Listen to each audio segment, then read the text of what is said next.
Daryl Colvin. I'm a candidate for one of the 4-year terms upcoming on the board itself.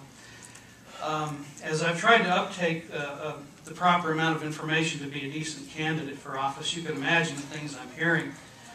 So I'll limit my comments today to what's in my hand that I'm able to hear with my own ears and see with my own eyes.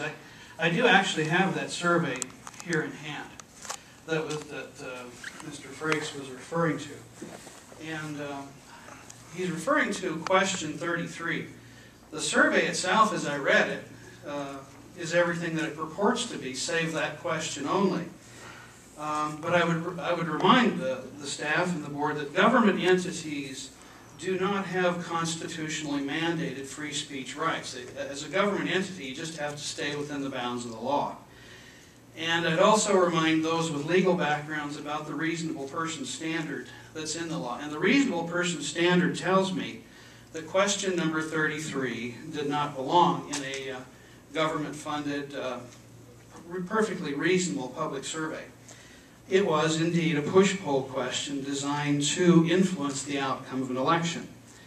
Now, if we are here as a district whose job it is to educate students, I'll sound old-fashioned saying this, but the best way to educate our students about them keeping the rules is to obey them ourselves. Which leads me to A.R.S. 15-511, which forbids this body from the expenditure of public funds to influence the outcome of an election. It is blatantly illegal.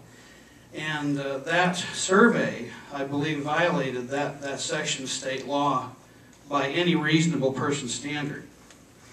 And so, if you like push-poll questions, if you think those are fair, here's the question I would love to have included in the survey.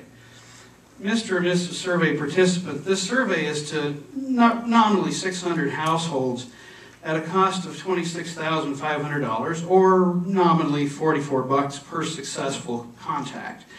If you were to conclude that this represents an institutional pattern of undisciplined spending, how would you feel about shoveling more money into a system that's run that way?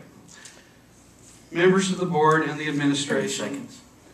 I don't mind having a reasonable debate about whether we need an override or not, but let's stay at least within the bounds of the law. Thank you.